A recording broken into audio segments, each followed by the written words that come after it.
Right, this afternoon we're going to be working through 2 workshops. The first of those is going to be using HyLogger data in exploration.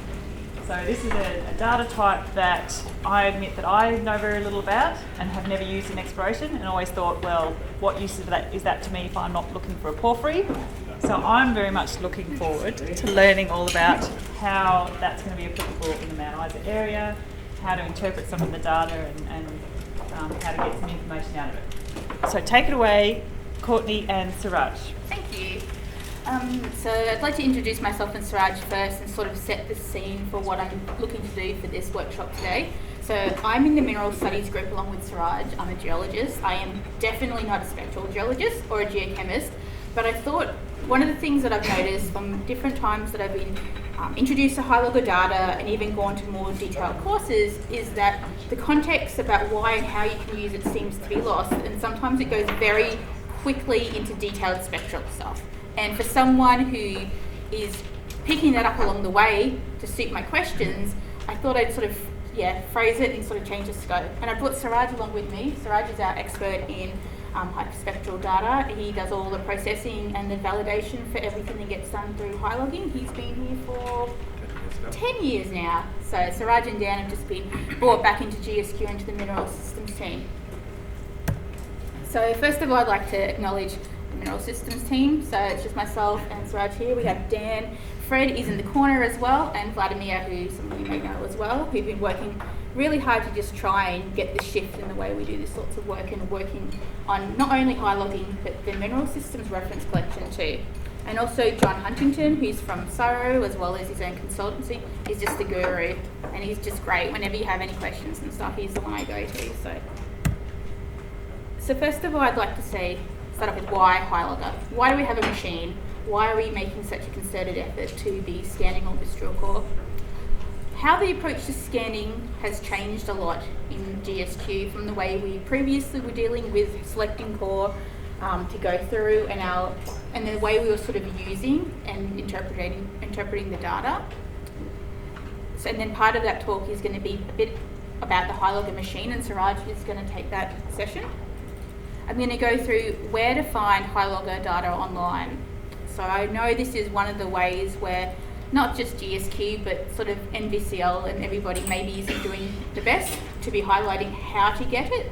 And there's a number of different portals as well. So I'm going to step through 4 different portals, and 3 of them have a lot of capability inbuilt, so you don't actually need to go to the detail to pull out a software program like TSG to do interpretation.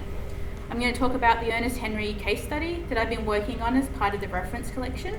And then I'm going to do, with Suraj, a hands-on exercise. First, we're going to step through how to bring data into TSG, how to bring some logs and assays, and have a few questions to pose.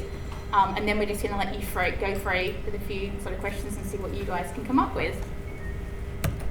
So the objectives from this session really is to understand the methodology behind how and why we're scanning and where to get the available products, and essentially have links that are inbuilt in this presentation that send you directly to the right part of the white page to get this data off the portals.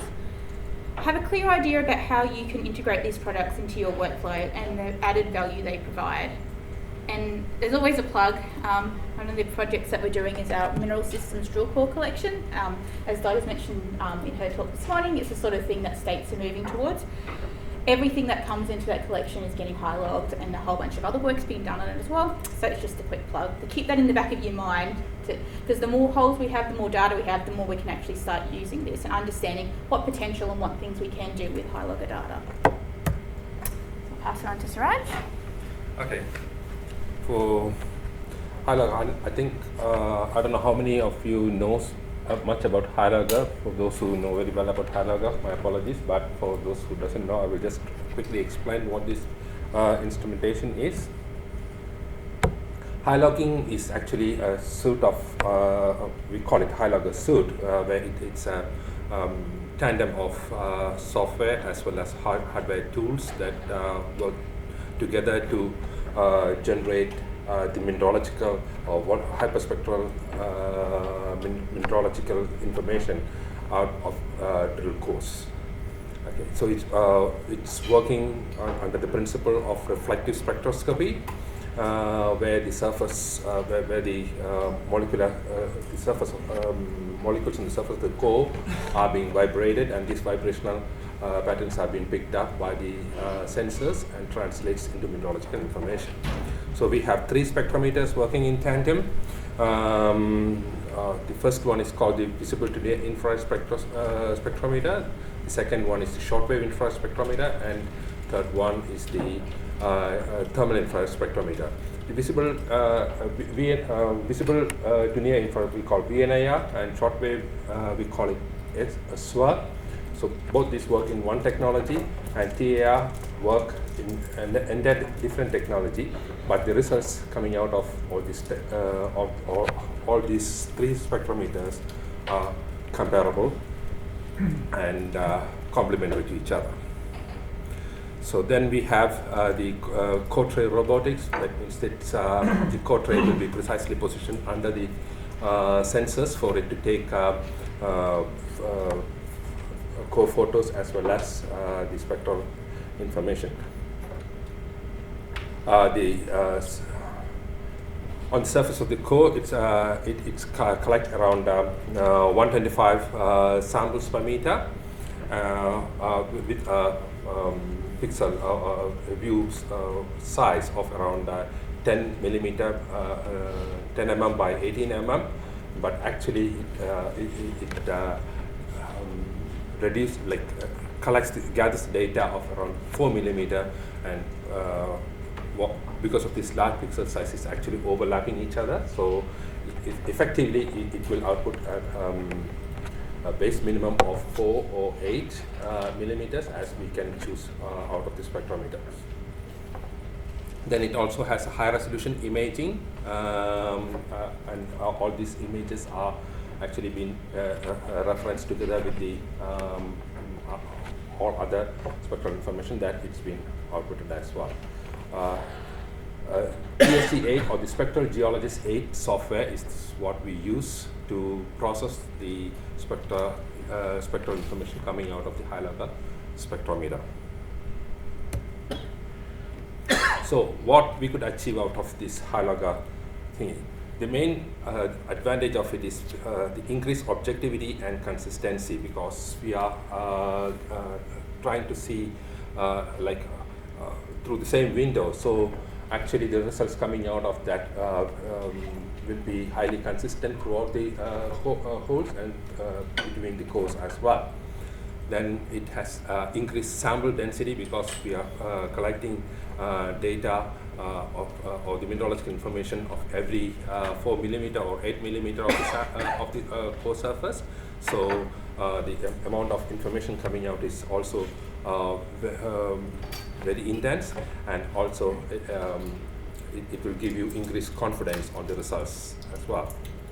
Then the next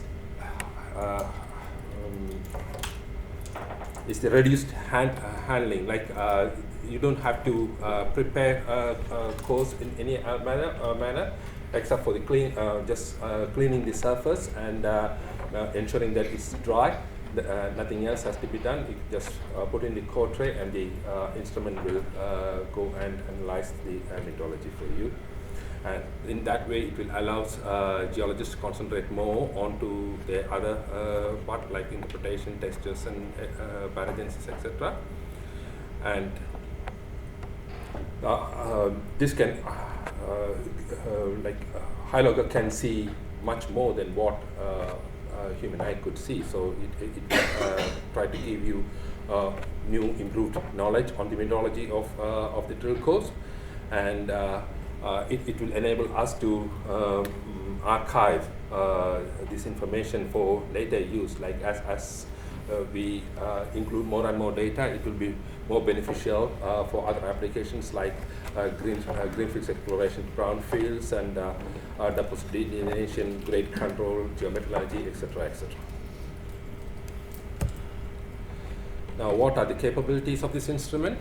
It's actually targeting the mineralogical information rather than the elemental composition, because it's comparing minerals against mineral signatures, standard mineral signatures against measured mineral signatures. So it's giving you the mineral information rather than the elemental composition. But we can go back and decipher the elemental composition in a twisted route, but the real output is actually the mineralogical composition.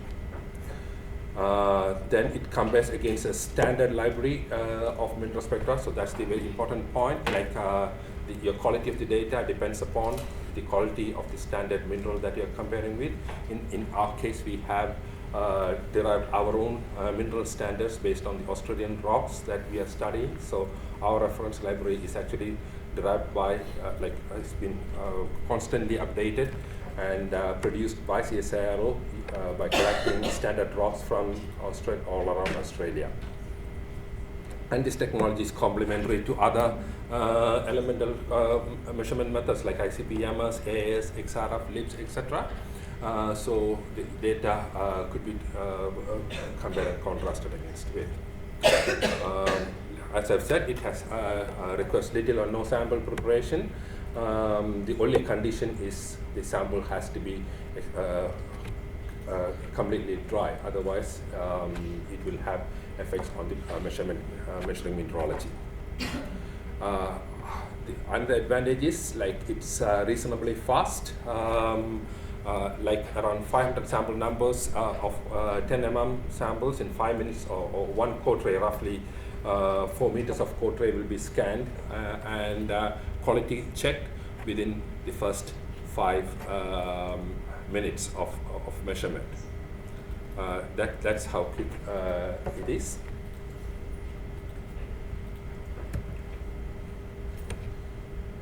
So it provides a very dense, spectrally contiguous and voluminous population of mineralogy with a very high redundancy. Saying that it provides only relative proportions unless and until we are comparing against external standards.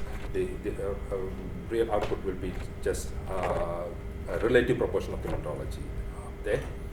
And you can see more minerals that we could see from using our naked eye, because the spectrometers could see much more detailed mineralogy. And the main problem is we have to go back and identify. The information is all will be there in the spectra, but we have to go back and decipher out what exactly those small indentations in the spectra means. That's our job, but still the instrument can see much more than what we could see. And it's very objective. It operates the same way every day or throughout the year. Now the target minerals, as I've said, there are two. Even though they are two different technology, the VNIR and SOA works in one set of technology, while the TR works in a different technology. But the data are always comparable, and this is the list of the minerals that it could identify. VNIR could identify most of the colored minerals, like iron oxides and some sulfates, and SOA identify most of the alteration minerals like clay minerals and some zeolite. Rare earth minerals will have response in VNIR as well. Yeah. The target mineral for TAR is in this slide here. It can identify what all are left behind by the VNIR and SOA spectrometer will be picked up by the TAR spectrometer.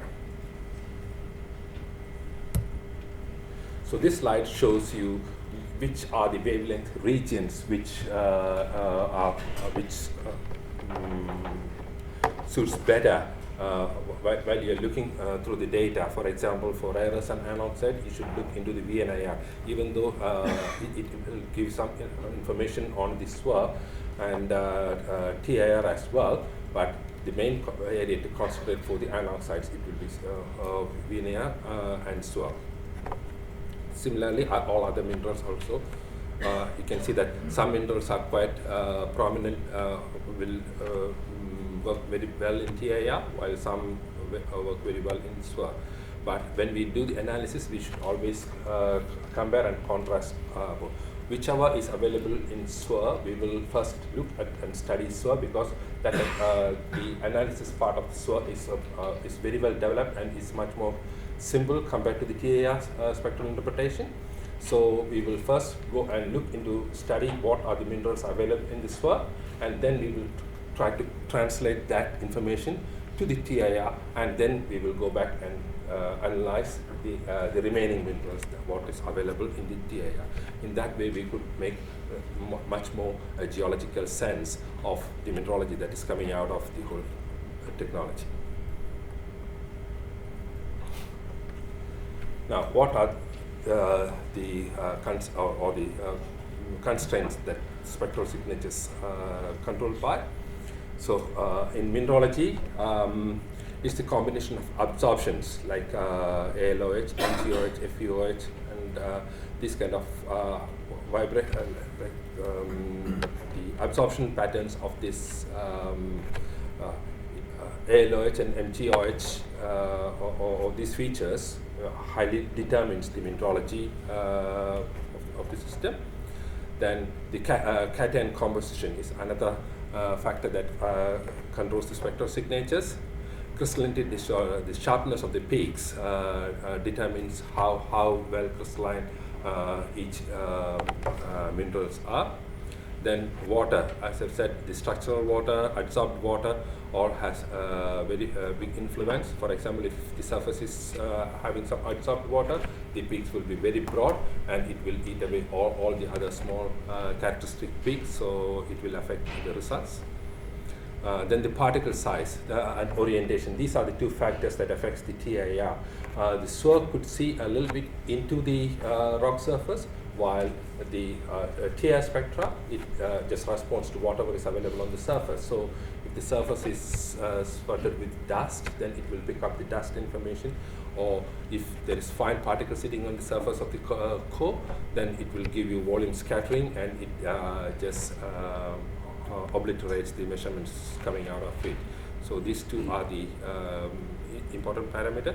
Then the particle size, as your particle size goes down, it will give rise to more volume scattering, and it will again create issues for the measurement. Orientation, for example, minerals like feldspars, the orientation of the crystal grains itself can lead to two entirely different spectra, and it's hard to identify if you are not looking really closely, and you have to use a bit of scale as to decipher out how exactly we could discriminate these minerals. Then mineral mixtures, most of the time it's easy to identify the minerals mixtures, but sometimes if too closely reflecting minerals are present together, then these reflections will get merged together, and it's hard to discriminate between those minerals in a mineral mixtures. Then dark materials, like because it's a reflective method, so if light falls onto a dark rock, it's mostly absorbed and very little comes out of it.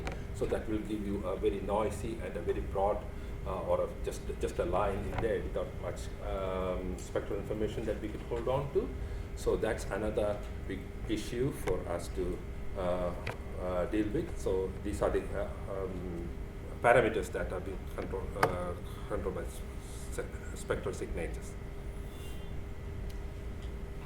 Now, quick summary of the spectral responses. So it can identify spectrally active minerals. Some minerals, like amorphous minerals, are not that spectrally active, so it's hard to be picked up. It can identify semi-quantitative mineralogy based on the strength of the absorption features. We can decipher out semi-quantitative mineralogy out of it.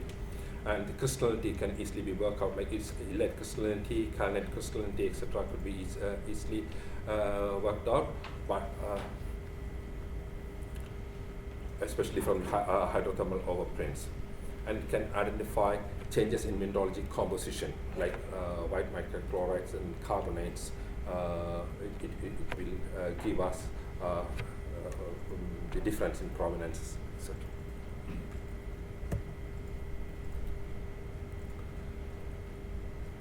But it is not, we have to make sure that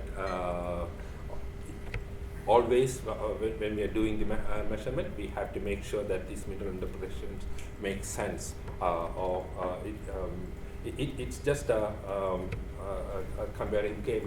It will just throw out all the minerals that it could match from the library, but it is our duty as a geologist to go back and check whether that mineral is actually there or not. If not, you have to go back and switch it off, and then it will come out with the next possible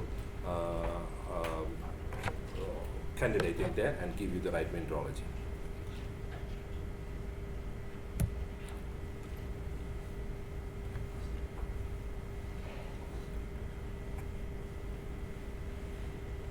Yeah, maybe. Okay, so I'm not sure if there's anything else after this. Something else. So that was sort of just a bit of an introduction to HyLogging and the way that data, once it's been interpreted through TSG, automatically what a geologist or someone, a special geologist, comes in and actually informs it and actually makes sure that the responses make sense.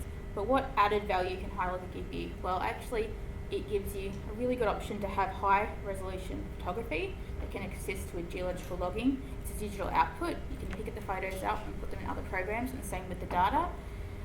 As Suraj mentioned, you get consistent results because it's software assisted interpretation. So as long as you know what version of TSG that has been used to and what time that the data was interpreted, then you know it's consistent, but also then you can come back to this older data sets and reinterpret them if you have new scalars and new things that have come out since. Domaining is a really interesting thing that I didn't really know about in regards to what you could do with the data in TSG, but it's a way to then go in and also annotate the existing data downhole to be able to say maybe it could be lithological boundaries. You can sort of mark them up, you can add notes and add extra data to them, then, or you can interrogate them, say, well, I can see this alteration is in this zone, it can be overprinted, and it gives you better control over mineral distribution. You can also integrate outputs into other programs. So I don't know whether you'll see, it's not here, but currently as part of the Deposit Atlas, any drill hole that has had HyLogger data, anything in the scan, the images, so the core tray photos are actually being brought in downhole in 3D software package. You can also extract the data as CSVs, as bins, which is essentially meter intervals. You can do 10 meter intervals depending on what you're looking at and what you're thinking about, and you can split that up into particular minerals or also mineral groups, and you can import that downhole and just look at it like normal drill hole data. And also higher density data cloud enables higher confidence. So what is really good about it is generates so much data, and often we can't handle it all ourselves. So when we start to get more and more data sets, we'll be able to run a lot of analytics and just see what can be pulled out of there. But there are some limitations. So it really relies on having a well-characterized spectral mineral library, as it's really looking at the bulk mineralogical characterization method. This is something that's been working on. It's a high priority of NVCL, which is the National Virtual Core Library Community, to be able to submit really good samples to get XRD work done on them and to be able to bring those spectra into the library as well. So it's something, it's not perfect. We're working on it. We're also able to bring in other spectra and results from overseas as well to build that library up. If you have really complicated alteration paragenesis or even with metamorphic events, it can be hard to resolve. It's not as simple as just going in there, clicking and turning some things on, but it aids you to use a tool to start to interpret them. So yeah, so SWIR you can actually see just under the surface, but for thermal infrared, which is as we saw a lot more of the pyroxenes and quartzes and feldspars, you can only see what's sitting on the surface. So it really relies on, if you are using samples or chips or core, that if there's something particular you want scanned, you're making sure that's orientated to get the view from the scanner. You must validate both the results that the instrument's giving you consistently and also what's coming in the software. Detection limits varies on different minerals. I don't know too very much about that. And also everything matters. Dark core, grain size, surface roughness, has it been sitting out, outside in a paddock and it's got lots of sulfates on the top and it's gone iron oxide staining and it's not perfect. Well, it all matters.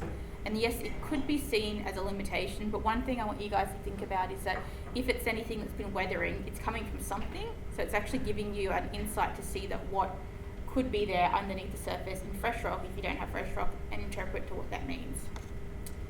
So I'm just going to quickly talk about how the HyLogger has been used in the survey. So we've had the HyLogger for about 10 years. We've had 200,000 metres scanned. There was a really big focus on Osco transects, which was matching up with the deep seismic lines previously done as part of GA and Osco, and also stratigraphic holes, so the sort of things that GSQ and BMR have drilled in the past just to get type sections and really build it up in a virtual sort of library. We've done everything from course, from chips to samples, and really it was industry, it was researchers and GSQ sort of driving what was getting scanned. So as you can see, this is an image of Queensland, and you can see the spread of what was scanned is predominantly in southeast Queensland, with a little bit going out to southwest Queensland. And if you look in, if I'm about Charters Towers, north, there's not many holes. And also in northwest, well, minerals, the pink hole, a lot of them are still water bowls or things that were drilled in the past for petroleum and coal. And that makes no sense, that last sentence. Just imagine where Collect came from. But availability of drill core, and also what companies were coming to us. So we offered a paid service, people could come in and we could scan their core, and it was really where they had their projects. And because there hasn't been such a big uptake in the minerals world, it was really coming from coal. Yep. But this has changed. So since we've had the SRAP program actually, and we've had the new discovery program, there's been the GSQ reference collection. So previously there was no focus to systematically scan drill core. We were scanning them if we had availability, if you're working in a particular project area. Mostly we actually used hand samples that we were collecting in field work and scanning them. In 2011, myself, Suraj, Karsten from CSIRO and Mel Jones, who used to work for the survey, did the first sort of study to integrate the data. We did it on the Kalman copper gold deposit, and we had about, I think, 13 or 12 drill holes, and we were able to bring it into 3D, interrogate the results. We used XRF data, we had assay data, and then we actually took the spectral responses and reprocessed the HyMap data that was over the area, and that was really powerful. But then that was it. That was sort of all we did for a while. So now the HyLogger machine, as of midway through last year, is only been scanning drill core that's coming from northwest Queensland, and things that are part of the GSQ reference collection. So we're really focusing on making this a priority and making sure we can actually get the data that will be useful for explorers. So we've scanned in the last year almost 11 kilometres of core, which was 21 drill holes, and we actually doubled the existing coverage in northwest in a year. We had initial focus on two areas, which was Mount Isa and George Fisher, and from Ernest Henry, because the first company that we approached was Glencore, and this is what drove what we've been scanning. The next area is to scan Swan and Mount Elliot, so we were lucky to get some holes donated earlier this year from Genova, and then just recently from Copper Mountain in the Little Eva deposit and also in the Blackguard deposit. So these are the next areas to scan, but also it's driven by what collaborative projects we have. So as you've heard from Jonathan from Codes, that we've been working on Ernest Henry, they've been working on Lady Loretta, they're doing a project with us on Swan and Mount Elliot coming up soon, and then Little Eva Roseby was something that GSQ is going to be working on next year. Future plans, how can we better use this data for interpretation? Well, we really want to build a region-specific spectral library for northwest Queensland. So as I said before, we're using international libraries, and we're using the NVCL spectral library. We'd like to go and get really nice examples of scapolites or biotites and different minerals from northwest Queensland, get XRD results, and then use those scalars to reprocess the core from the area, because you're going to get better and more accurate results. So sometimes it's hard to match because one of the amphibole spectras is from nice amphibole down in Tasmania, but that's not what you're seeing in northwest Queensland. It's a nice example, but it's not what's here. We're also looking to work out how to provide sample data and samples from drill core. So currently TSGS software is suited towards continuous data acquisition. So you don't want to have breaks, you don't want to have gaps, you want to scan full core, but we are doing a lot of sampling of drill core, and this is really useful data, but there's no place to put it. So you can't put it on the NVCL portal or OSGen. So we're working out, and it's tricky because you have to do a lot of processing and masking and attributing every depth sample to every depth to every sample, it's a bit tricky. So we're going to work out a way to do it. I know with Core Scan they've started to do it, so we're just working towards it. Visualize data in 3D. Our main drill hole database doesn't have consistent survey data for all the holes that are currently in NVCL, and without that there's no point. You can't actually put them in 3D properly and use the data. So we're going through and updating to make sure everything that's in NVCL has this data and extra data as well, so you can just use it, the HyLogger data, as another tool, another data set. And working on creating alerts and a process to let people know when the data is available. I know we have these every few months, but we need to make a better way that if you're interested in a particular region in Northwest, or you've got tenure, there'll be a way to do some sort of subscription, and it can just send you guys messages when data's out. So onto online data access. There's four main ways to get the data for HyLogger. So you might have heard of the Osco Portal before. That's also previously been called the NVCL Portal. That's the one that generally is talked about the most, but it's actually considered to be more of a developmental portal and a way for people to do stuff in the background to push into other areas. I'm going to start with Core Truth. I don't know if anybody's heard about this. It's just a website on the internet. It is automated interpretation of HyLogger data. There's no people involved, there's no geologists involved. It uses very similar sort of processes to the system interpretation in TSG. It provides mineral group data as 1 metre intervals in a CSV format, so you can pick it up and just put it into any program. It has mosaic of all the core trays, and you can click on them one by one, so you're actually able to still do that deep dive and have a look at particular areas. And it generates automatic A4 plots showing different mineral groups downhole from both TIR and SWIR. So I'm just going to jump out and show you what it looks like. It's not pretty, I'll be honest, but it's really handy. It actually has all the data for all of Australia. So one of the examples is, I'm just going to go into Queensland, and it just has the list. So you have to already know what data set you want, but you can sort of scroll down and say, okay, let's just go down to something in Northwest Queensland. Where we got? I'll do the other Ernest Henry hole. So it automatically generates this, which is showing the thermal infrared and also the shortwave infrared, and down the bottom it has essentially what the colours mean. So it quickly shows you downhole, 800 metres, what can you see? Well, you see, the different K feldspar, which is in the orange versus Pledgicose, so you can get an overall sort of idea of what's happening. And if that's cool, if you're just interested, that's a good start. But you can go back into the data set, and if I can actually read, and you can get either 0.25 metre bins, or you can get a CSV file of 1 metre bins.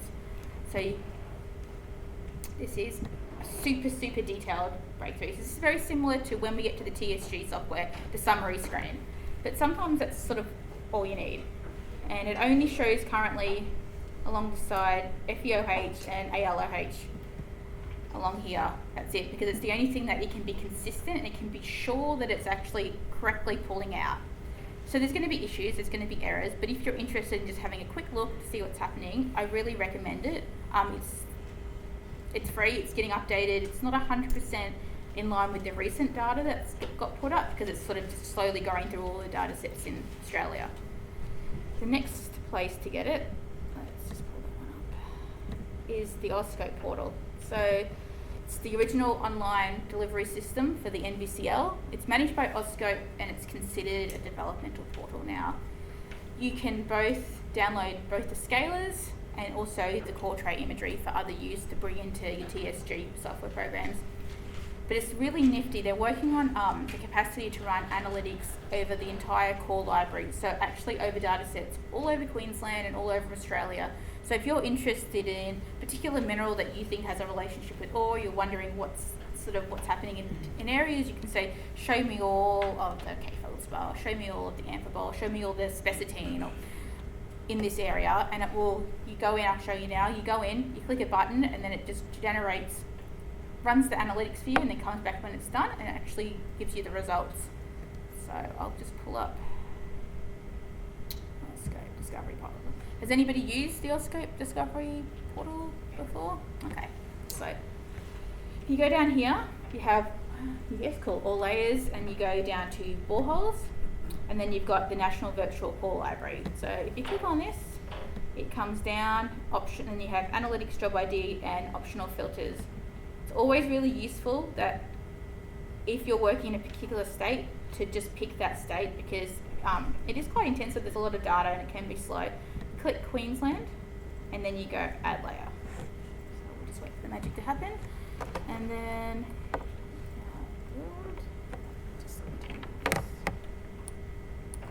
you can zoom into the area of interest and say,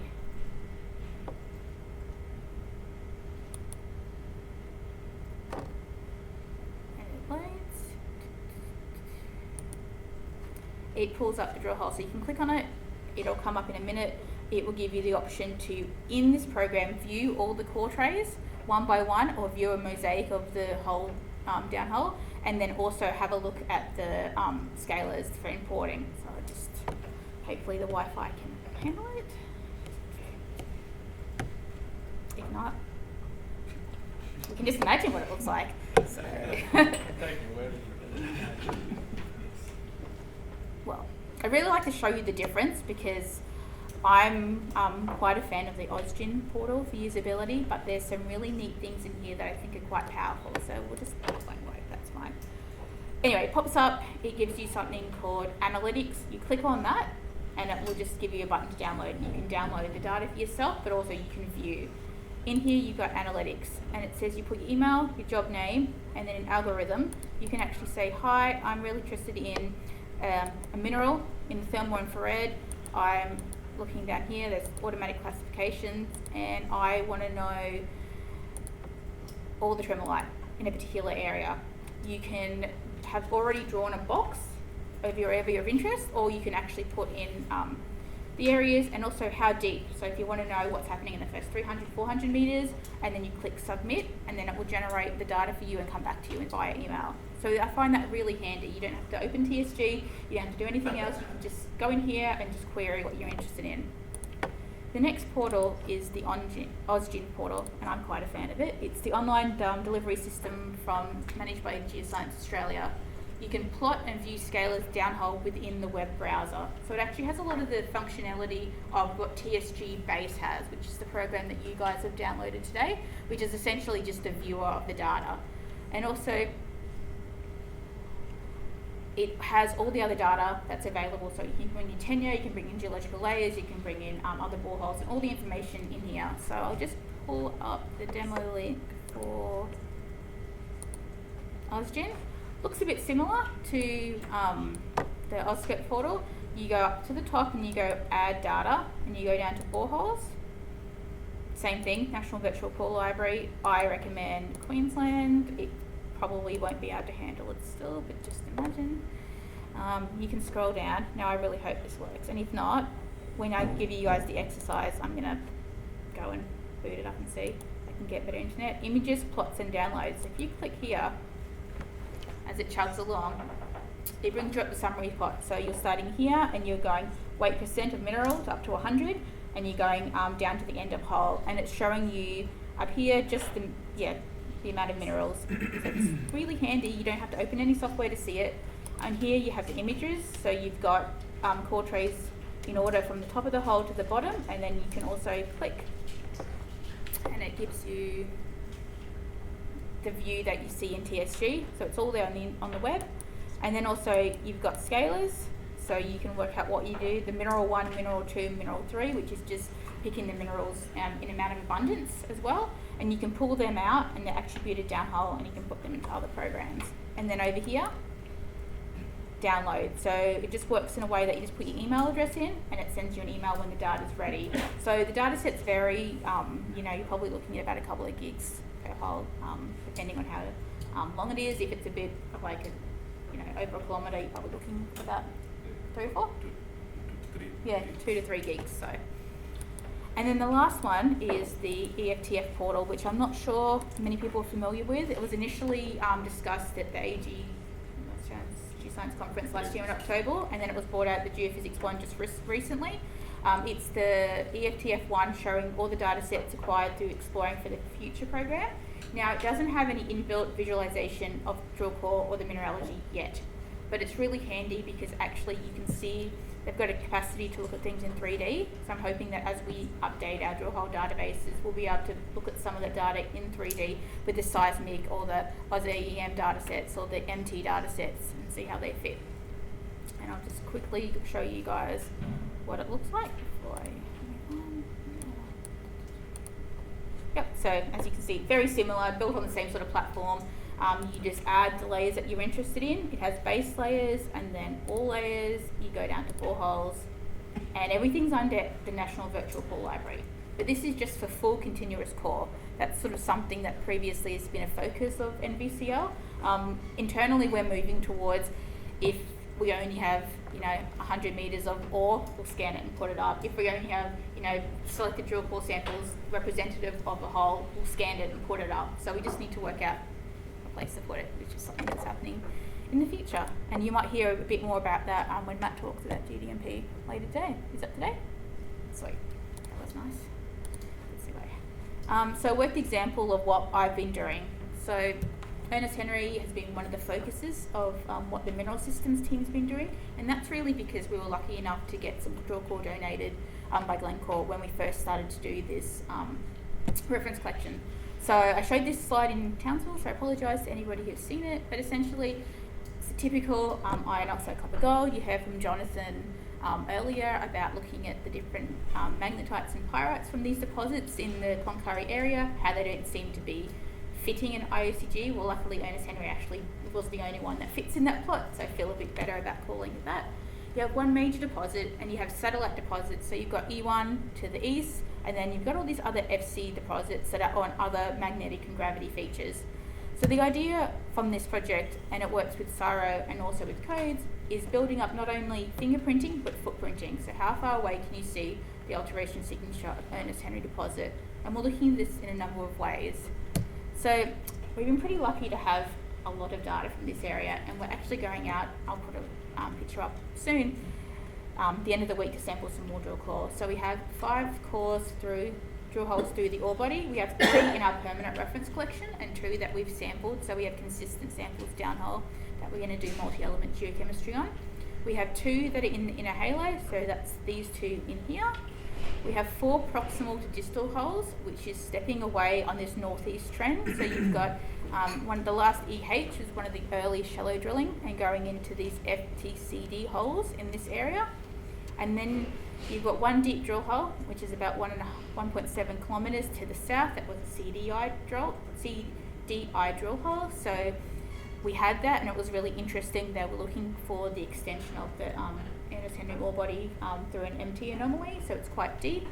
And then we have 3 other drill holes that we already had in our collection in the Mount Isa core shed up here.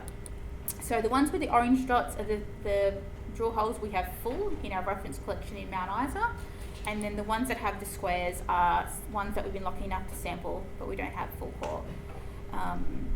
And this is the area that we're going in now to do some more work to sort of see, well, you can see trends going along here, and a lot of the surface geochem and the RAB drilling sort of indicates that. We want to see how quickly it drops out going towards to the northwest. So why HyLogger? Well, I've had a lot of questions about Ernest Henry. I've been thinking a bit about it, and we have a lot of really detailed studies going on with codes and with CSIRO when they want to know, have examples of epidote, for example, in the context in veins, or they need to know exactly how the magnetite relates to ore.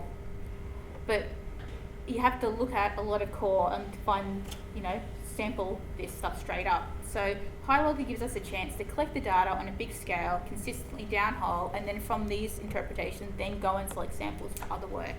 So we can also reprocess the existing data with new scalars as needed. So as we start to understand what's happening, we have questions about maybe there's a couple of biotypes, maybe there's more than one magnetite, what's happening with the garnets. We can go back in and reprocess the data iterative as we're interpreting as well and add new things. And this is a lot of the work that Suraj does when I can do it, but Suraj knows what he's doing a bit more.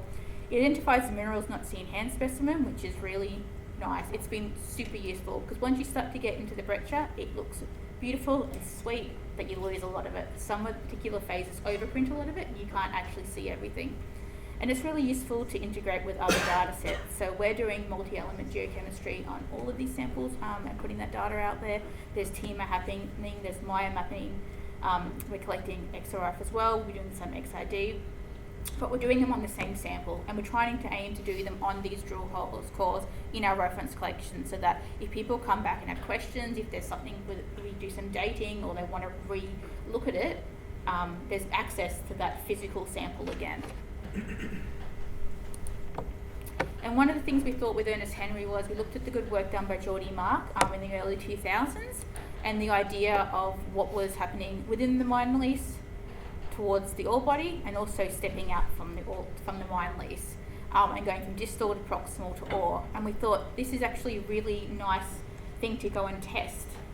So we thought, okay, with HyLogger, the red minerals are not detectable. So your pyrites, it's not exactly true, but you can't identify it straight up with spectropyrite and titanites, and also fluorite and the other sulfides. There's a way to look at the base reflectance to reflect sulfide distribution, but you can't actually pull out particular sulfides.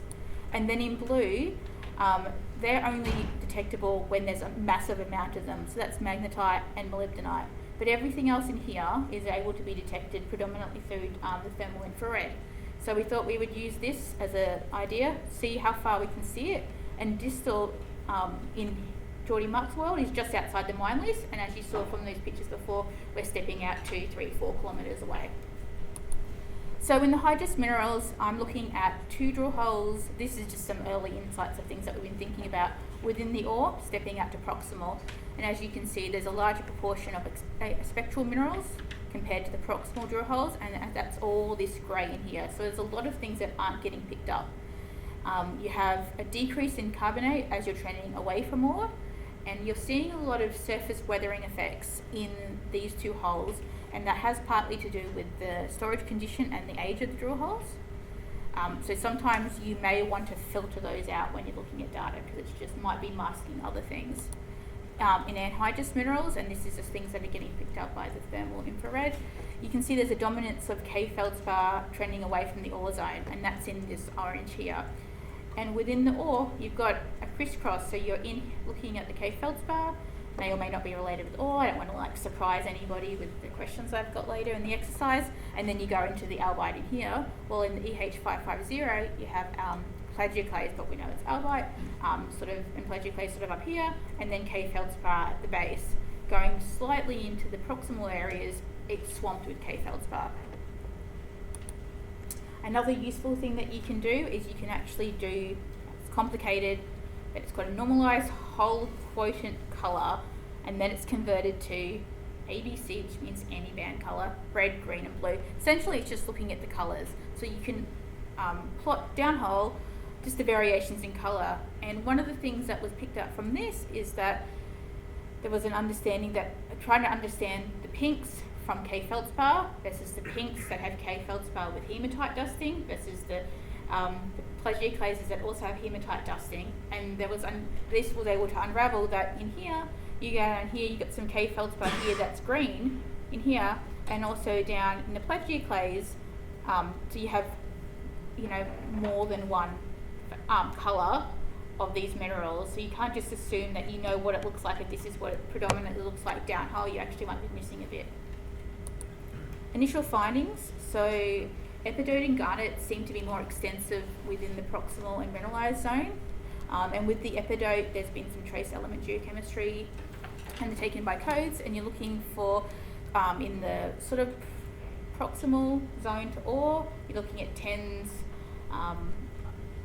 of ppb of antimony and also arsenic. And as you're going out into those distal holes, which were the ones in sort of the far northeast corner, you're getting into hundreds of ppbs.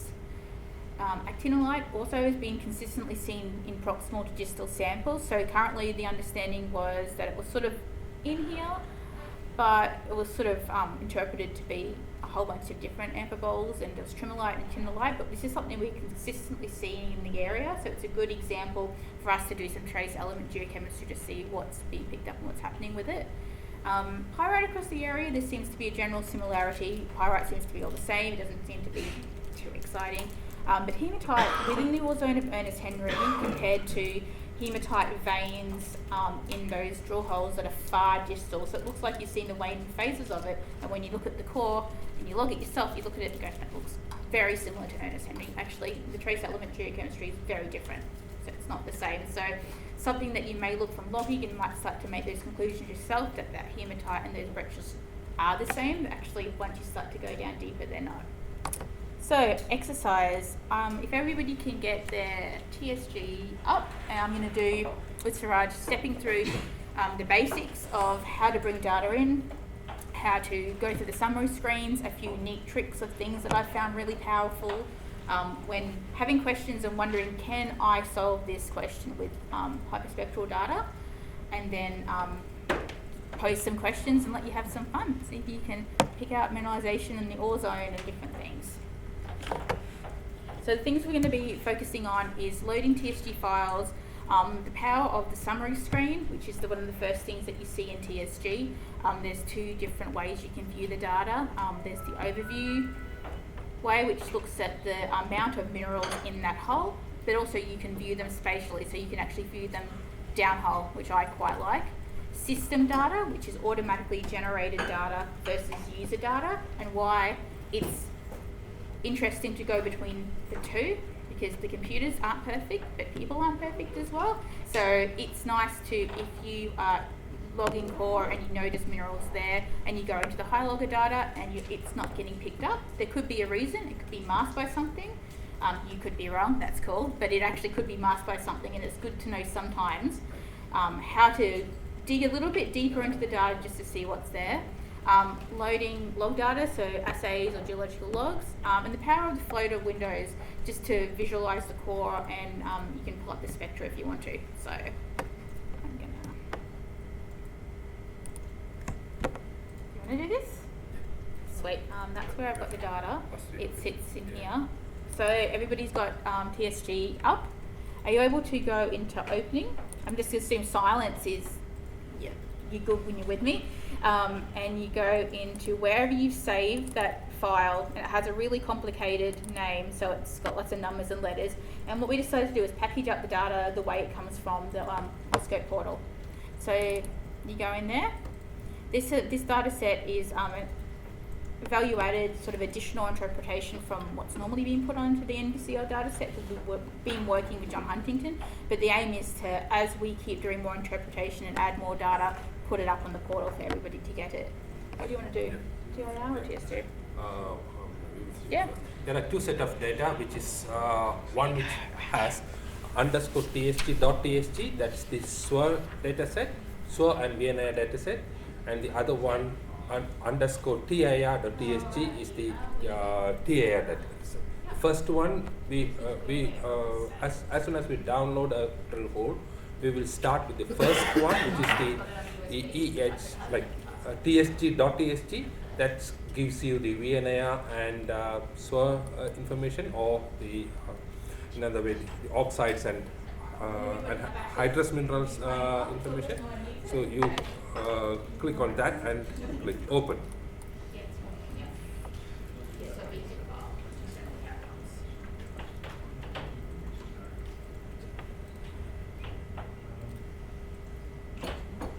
So generally it will take you to whichever screen it's going there. You can go back and first click the summary screen,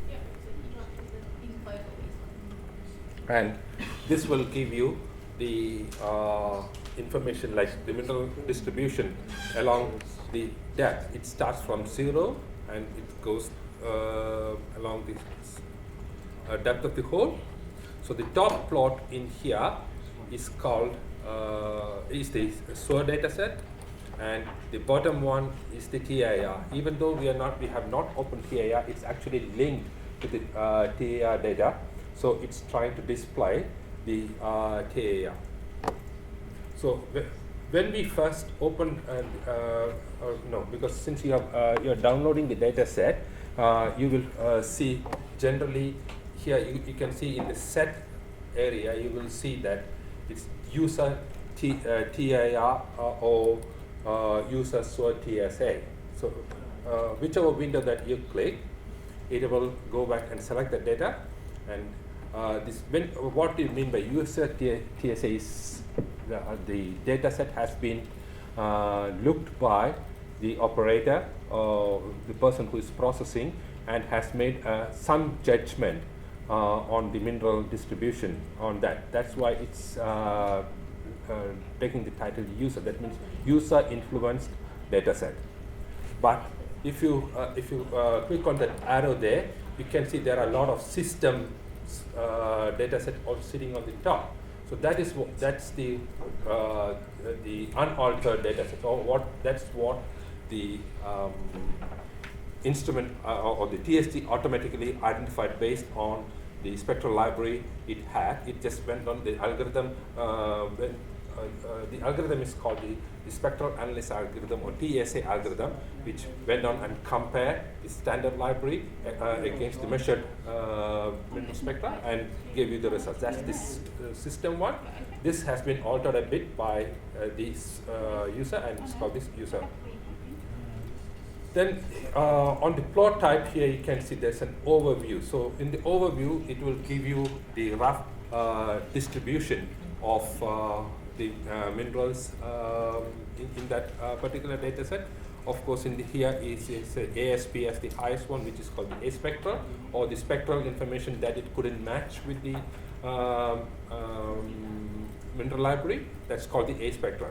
A spectral is not a bad thing. It has a lot of mineral information still there, but unfortunately it couldn't fit with the library. That's why it marked as A spectral, or the spectra that it couldn't identify. Okay. Other than that, it says right and calcite as the dominant one in here. Okay.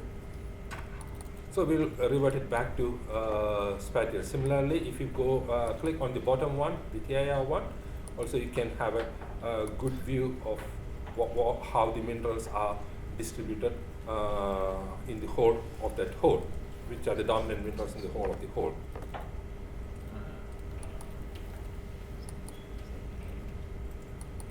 Another good thing at this point here, if you go to that if you go to the overview plot here and you right click there and go down to show empty columns. Did you see that? Can everybody see that? If you go to show empty columns, then it will give you a group of red minerals in there. So these are the minerals that has been switched off by the user while it was processing. Or maybe the user might think that those minerals were not there. So if you know that some minerals will be there and it's not been displayed in this data set, then what you have to do is you should go and see whether that mineral is actually been switched off in this data set. That's why. So all those white minerals will be displayed, but all those red are the one which is actually being masked by in this data set. Masked or absent? Yeah, could be. Yeah. Generally, when the TSA algorithm process, it will go back and switch itself off a couple of minerals. But over that, when we analyze the data, we think that, oh, okay, this mineral is totally wrong. For example, talc, it will give a very big distribution. We'll go back and, oh no, talc is not correct, so we'll go and switch it off. So then it becomes red in there and it will be parked there. But if you, at a later stage, you think that, for example, amphibole is there, and you can see that, it's actually been switched off, then you can go back and switch it on, and then it will recalculate the whole mineralogy and give you the right answer. And we'll go into that when we have the exercise. Yes. Quickly show you how you can turn things on and off. Okay. So that's the summary screen. The next one is the log screen. Log screen is a screen where you can park almost 32 different data sets side by side, be it the mineralogy that it's derived in here, or maybe those ones which you can import as in CSV format. Whichever data you have in CSV format, we can easily import it into this data set. You can and you can compare it side by side and alongside the depth of the core as well as the core image. You can just go back and do side-by-side comparison there. Okay. The next screen is the spectral screen. Spectral screen is where we will go back and do a detailed interrogation of each spectra. That is, it will give you the information of each and every spectra one by one. Okay, that's where we will go last to do. This is mostly for the spectral geologists who want to just go back and come back. But the good thing in here is, like on the left side, you can see that there is a bit of minerals in there. This is what we call the reference library. It's actually being comparing the minerals based on the spectra and the library. In this screen here, the red color denotes to these minerals that I'm selecting here on the library, while the yellow one is your original measured spectra. Okay, I will go. I don't take you too much deep into it. And the next screen is the stack screen, where each spectra is stacked one above the other. The good thing about this this screen is, like, this is where we can go back and see the subtle changes. Like each spectra is actually being color coded. So that's because we have selected a normalized Hall quotient into it. So that's why it's giving the color signal. So that will give you a bit of information, like where the spectra changes and everything. The very good important use is, like, for example, if there is an unconformity in a wide drilled hole, it's very hard for us to pick it up, but it can easily be picked up because this, suddenly the spectra can change from one to the other. Okay, so this screen is very important in that aspect. Okay. The next one is the scatter screen. Scatter screen is where you can have like individual graphical representation of this mineral information, where you can have all of them like parked side by side and come back. For example, if I'm selecting this one, you can see that there are other areas also shining up that will show that those data are all complementary data that's been displayed. So you can go back and compare and contrast the different data set, or you can start work, double click onto the title here. It will open up that particular window, and then you can go back and start interrogating your data. Then you have the trace screen here, where you can park whatever you want here. Whatever data that you can pick up from this drop-down menu could be parked here. In this case, here we have the user-derived mineral 1, user-derived mineral 2, and plot 3, which is the CLS or the constraint least squares of that result. That's too much. And on the right side here, the aggregate here, it's actually parked as the domain, just to denote which are the. So once you're happy with all the data, what you can do is actually, what we will do is we will go back and write a whole screen, so that you can compare the whole of the drill hole in one screen there, and you can see how the minerals are distributed throughout the length of the hole. And then there's a partial least square method, which it's too we don't want to go that deep into that. Okay. Excellent. So I've got a couple of questions that I'm just going to leave up on the screen. So I suggest for the first ones that everybody starts at the summary screen and probably looking at things in spatial, and you can change between thermal up here and SWIR. Viewer. So just some things to think about. I want you guys, that's good, identify where the ore zones are. So I want you guys to have a look at the spectral summary screen and just see if you can pick major boundaries of alteration, things that seem important without the logs and without the assays. When I first looked at this hole, I didn't actually have that data, and yeah, once you get your eye in, I can pick it within a meter or two where things stopped and started. So just have a look, and then once you guys spend probably not even 10 minutes now, because I talked a lot, but sort of like 5 to 10 minutes on that. Then we'll work through bringing some data in, some assay data, and then plotting up the data in the scatter plots. And then if we have time, we can go through how to apply a scaler for magnetite. So it's something that's not normally turned on and normally consistently done in sort of the data sets that come from the NVCL, but as we know, magnetite's really important in Northwest, so it's something. And by going into that one, we can actually show you how to turn minerals on and off. So have fun, have a think about it. I'm going to come around if anybody has any problems or any questions. Have a think about, and you can, I can put the picture up of the holes in order or where they sit if you want to, but that's kind of cheating. I almost wanted to just give you no hole number and just protect it somewhere. It's definitely not a distal hole, so if that helps, it's, there's definitely an ore zone. So it's not just one of those random things, can you see ore? So anyway, have fun. Suraj and I are going to go around. Yeah.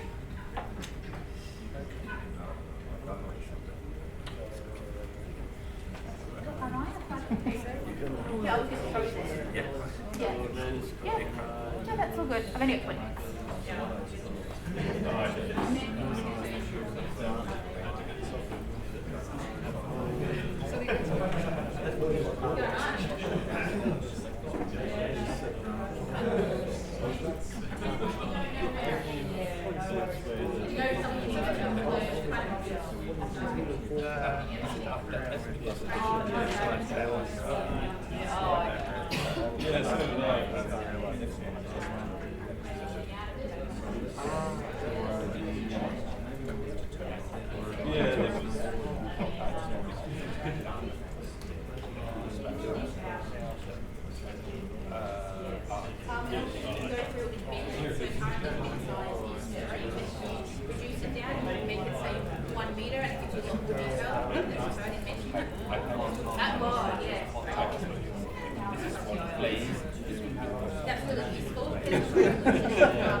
Great demonstration.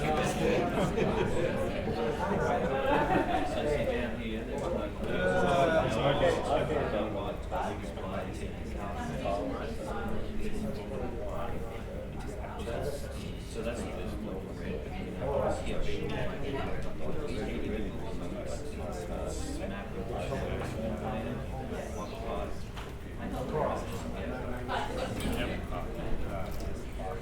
we can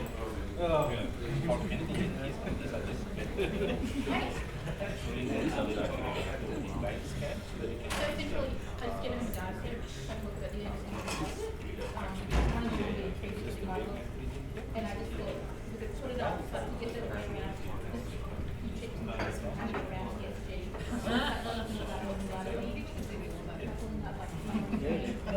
You can always keep an eye on the rocks as well. Just have to play around and see. Interesting. The change. What's the average? They do the average. No. Wherever you are clicking on, yeah.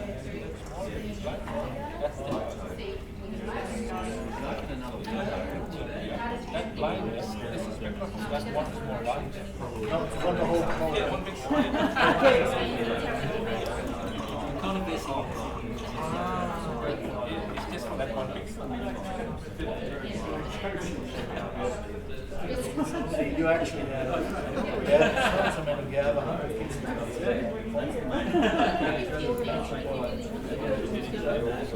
grey ones probably change mill detection.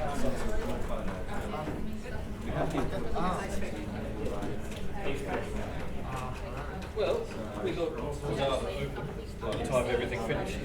So, yeah. I got no idea. HyLogger Would have been good if 20 seconds. Very good. I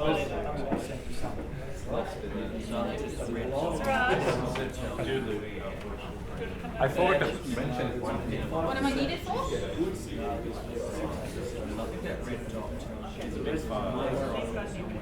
Alright, what's going on?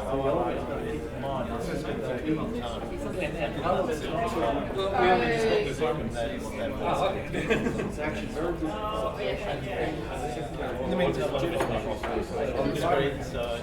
Yeah, this was supposed to like thinking questions about what can you see, what and then you can go down to the solution details. Currently I'm doing shallow to deep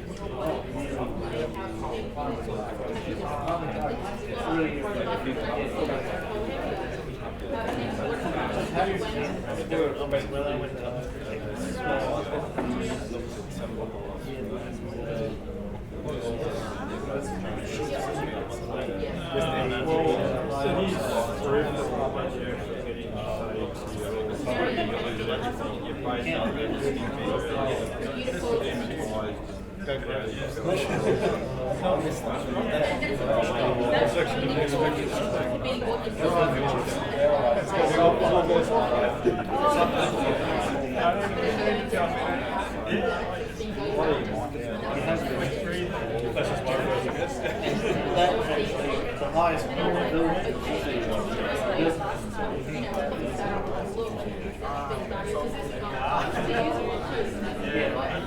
Yeah, no, it's been standardized. It's been most of those swear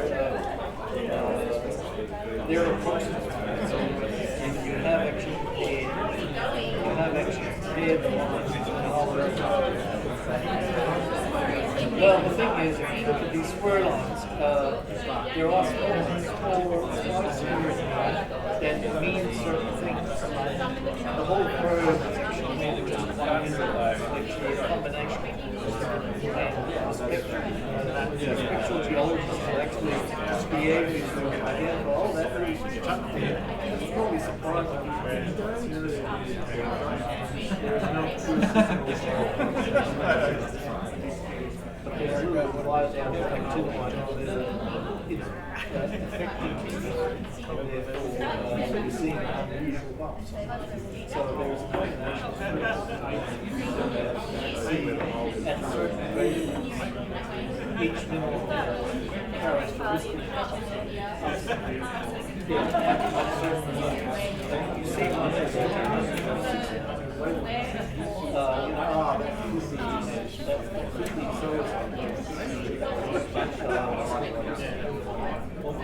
and then you actually and no, it's not. Switch it over. You actually turn off stuff and you actually say, no, it can't be switched off. It doesn't begin. And that's where the geologist comes in and now you might actually come up with a result.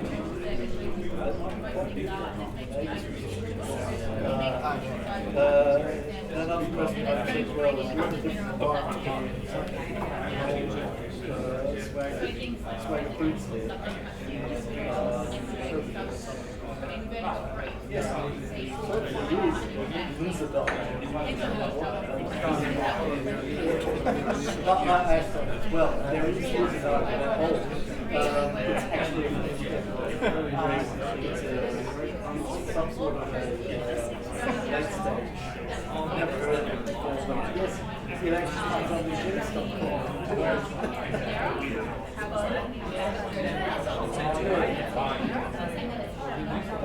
So now, what the weird thing about this is the confusing thing is the K-phase. The polygon guys and the L1 is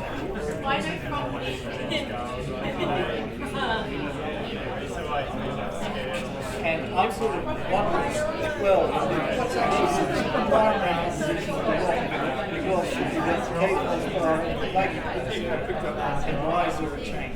Yes, the alteration is causing elevation to force, and disintegrate microcline where the ore is approximately. And you can actually then fill orange, pink, red. You can actually then fill, oh well, your halide is coming in home, but it's coming in.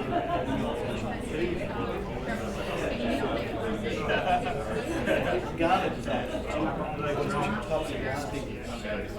Especially is yellow. Yeah. No. This is actually very poor.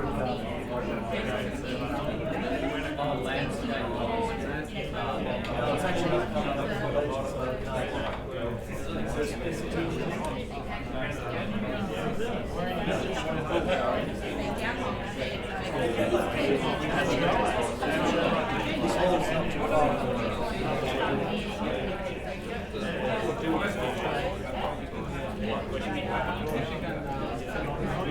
but you have to look at this combination.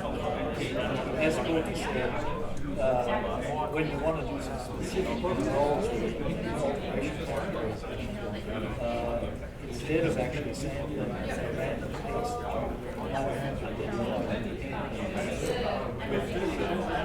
over here, it actually, you come to this other field, primary secondary, third rate mineral class, it'll actually tell you levels are all the class reproduce something. And then you can say, well, all right, I've got an interval of 3 or 4 well, all right, if it's actually coming up with 3 or 4 groups, there's got to be a something.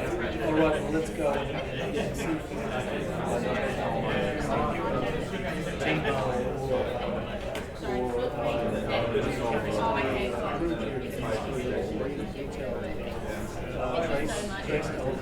well, that's the one thing we haven't done yet.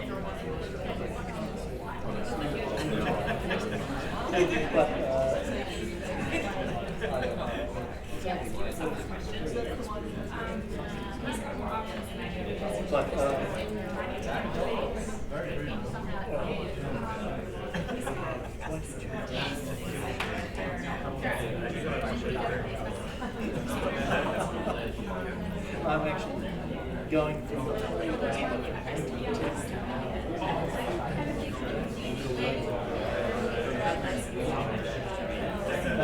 I'm about 60%. So they will actually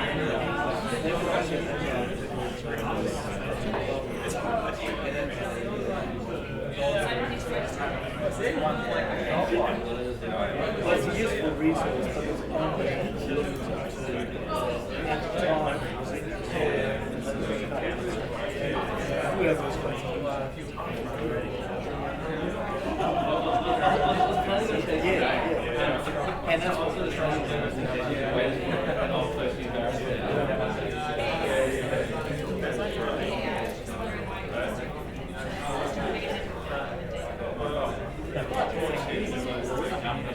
Having a different mapping program,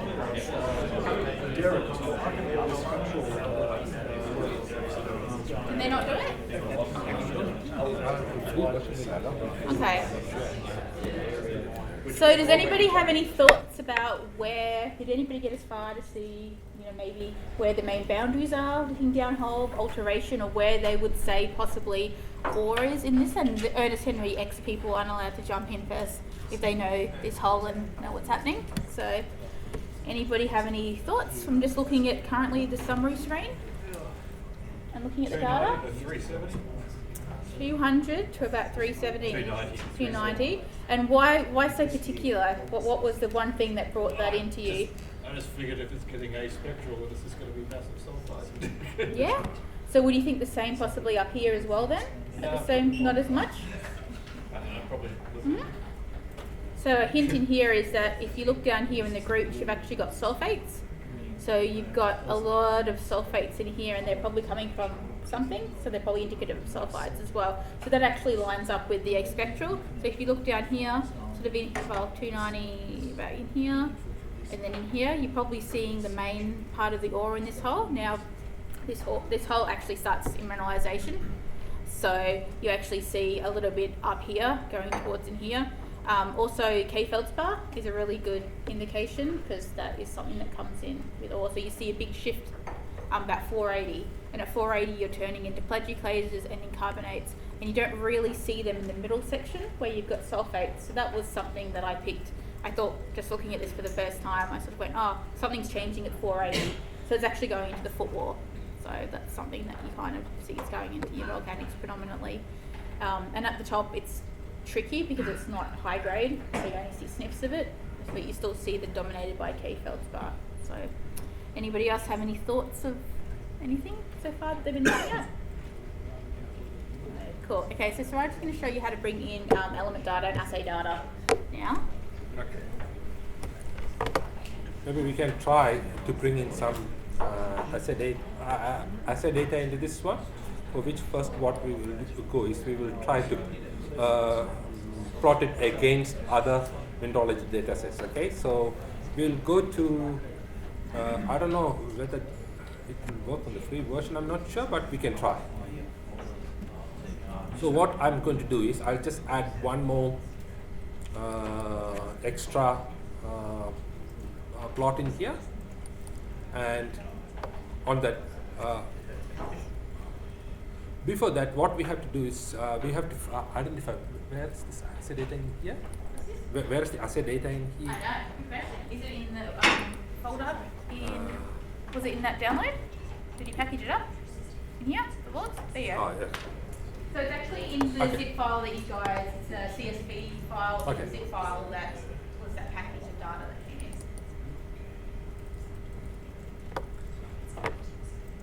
So in that folder there is this one file called EH435 geolog. That's the assay for the whole of the drill holes that we have from the LS entry. In that you have to go back and select the EH435.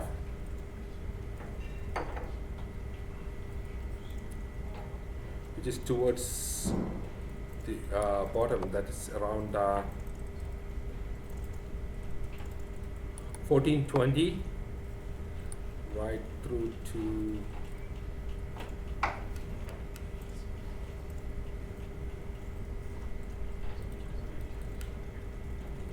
I mean, you can follow along now if you want, or just show you the example of pulling this in. That just depends. Anyway, we're almost okay. So do you have this data there ready to go? No, right?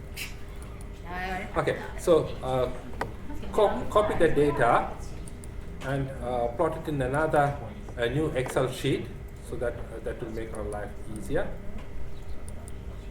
On the second column, okay, because on the top column we have to put the title again.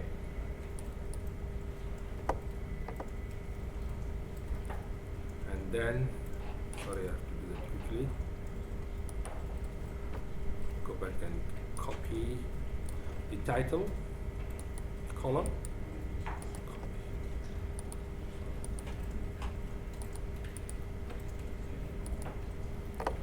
Okay, so for quickness of data, maybe we will just go back and plot only the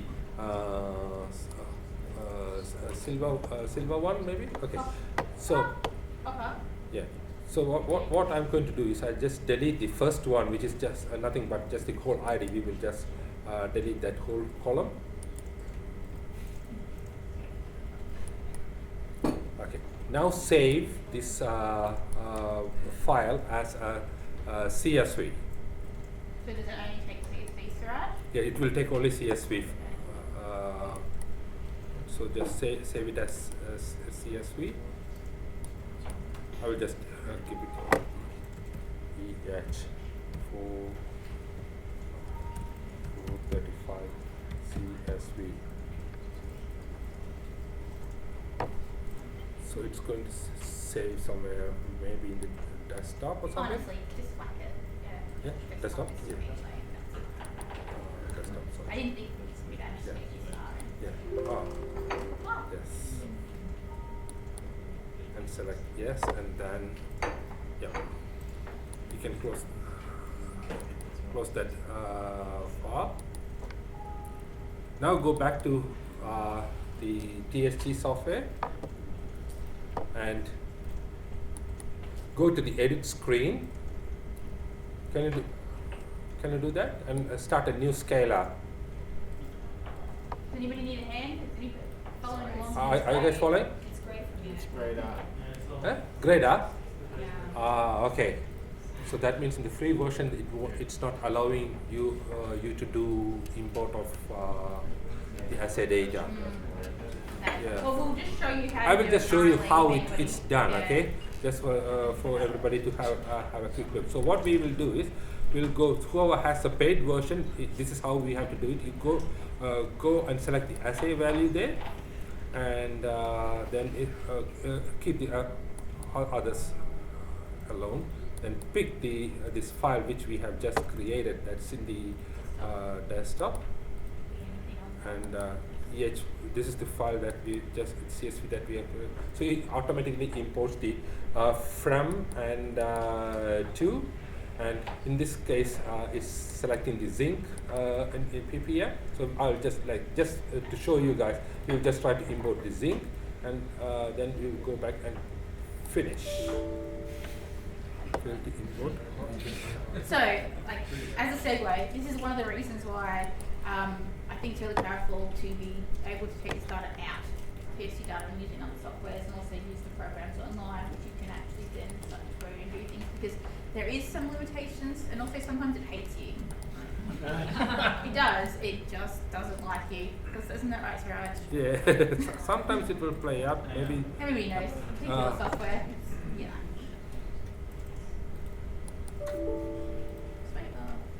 Did you have a version? Or maybe it's preferred all earlier, null. Suraj? Maybe no. Because it doesn't have any data in there. That's what it says. So I will do one more time. Nah, it's if it doesn't work, we'll have another crack and then we'll just move on and see if Okay, anybody okay. has any other questions. Try and pick the copper. Yeah, Maybe I will yeah, pick pick some copper copper. up the top. Gotta keep going, yep, all the way. Yep. Copper. ICP. Yeah, that's there, right? Yep. Yeah. Yeah. Awesome. So since I have selected that, it automatically gets plotted onto that one. So you just go back and change the plot format to text, and it will give you the PPM figures, and then you can just scroll up and down.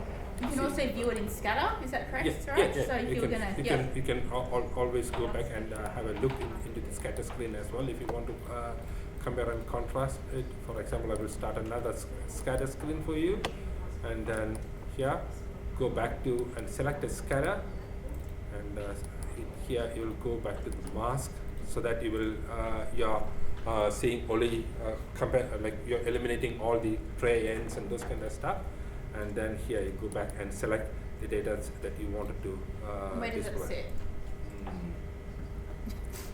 It's generally in imported logs. Switch to prime monitor. Yeah. Yeah, and it's under numeric as well, so imported logs. Yeah. And this is really useful. I've been using this, but I just want to see what's related. So I plot up not necessarily like the important things, but the other odd minerals as well, and I can start to see the relationships. And it's just, you know, as many scatter screens as you So like. this, So it's kind this of shows really the nice. distribution of copper through the that code. Okay. Okay. So does anybody So have next one. any questions Yep. about anything to do with HyLogger or data? Do you have or any just- other questions that? Does anybody here, we talked about no one really uses it, but would anybody be super keen to jump Sorry, in now? And we have to rush through because due to time restrictions we have to cruise through, but we can always discuss that at a time. Yeah. Yeah. So the aim of this is that we'll be putting out these products in a data package with interpretation and all our data sets on each camp. So the data will be available on the portals to download bit by bit, but they'll be, you know, we'll be doing interpretation and putting out areas. So Ernest Henry's looking to get done at the end of the year.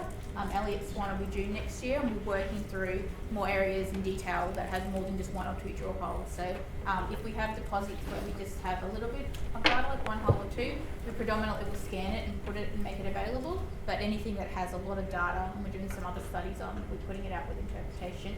And extra scalars and any of the extra things that we're using in TSG to use that helps in interpretation, we'll upload them up to the portals as well. The whole exercise is just to introduce how to use the HyLogger data once you download it from the NVCL server, how you can better utilize it, without anybody's help. Yeah, and I'd probably So- say Osgin Austin Portal, yeah. Whichever portal that you're downloading data, you should not be panicking. At least you could use it just to view the data using the free viewer, and you can compare and contrast different drill holes and make something out of it, So you can export all those graphs then as CSVs, whatever you want them to bring into Just give another. it a try. I'm not sure. From the paid version, I know Yes. that you can easily export. Yes. I will show you how to do it. Like you go to the file, and there is an export link there. So to CSV scalars, or you can even downsample it, like you have a little bit more control, or which range depth that you want and those kind of stuff. It's all possible with the paid version, but with the free version, I'm not sure whether that's workable. You can just give it a try. Yeah. So one thing that we've been doing in GSQ has been looking at the core scan as well, and bringing core scan data, which you have to downsample it. So if you've got it scanned through core scan to have that extra the large data and all the excellent stuff, then that's fine. But if you want to be able to contrast and compare it with HyLogger data, you can downsample it and put it into TSG, and then you can run the same same scalars over that data set that you may be using in comparable holes as well. So it's actually quite powerful, even though you might be getting the same resolution. So anyway, I think that's it. Feel free to play for. I'm late. No, Any other questions? Okay, thank you. Thank you.